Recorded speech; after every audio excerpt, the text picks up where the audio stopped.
Okay, I'm going to make a brief video about how to render your items onto the can. So the first thing you need to do is download and open the Red Bull can rendering, and you want to copy the appropriate can profile for the size can you're working on. So I'll go underneath this, edit to copy, and I'll copy it to my clipboard. I can close this document now, and I can come into this document. Now, I think it makes sense to go ahead and add a new artboard. So what I'm going to do is go down to artboards and add one. And I'm going to call this artboard rendering, since that will be our rendering. All right. So on this rendering artboard, I'm going to go ahead and paste the can that we just copied. There we go. So this is the item basically that is not hidden or not locked, and we paste it inside there. And you'll notice that it's bigger than the artboard. That's okay. What I would probably do is spend a minute just to make the artboard for the rendering a little bit larger than the artboard for the label, but just for this demo's purposes, I'm going to leave it as is. So the other thing we need to do is to get everything that is Illustrator as a symbol. So this, anytime you place anything that's a pixel, you really don't want to do that. We want to have things that are done in Illustrator if at all possible. So I'll create some areas that are just sort of placeholders for some of these things. We could do real quick a text box just to kind of for the ingredients to show you the general idea of that. And we'll make the text appropriate size. It's probably about 7 point or so. And just to demo this for you guys, I'm going to paste a little more text in there. We'll move this down into position. Oops, not that. We just want the text box. Yeah, I'll move this down into position. And we can do a text wrap with this item. We'll take this, move it to the front. We'll apply the text wrap.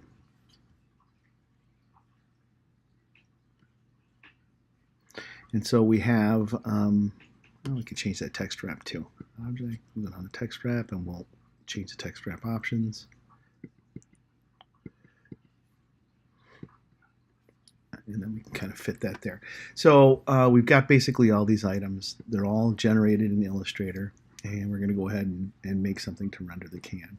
This top part, we actually need something there because I believe in the can, it's sort of this red bar for Red Bull, but we can go ahead and make it a different color. I'll make it just blue for what we have going on here. Okay, so we've got all this stuff. What I'm going to do is I'm going to select everything.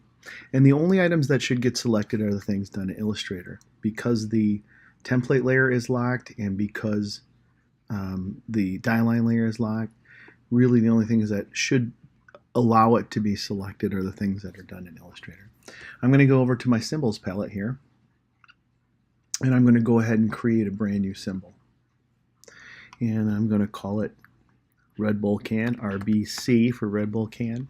I'm going to make sure it's a graphic clip.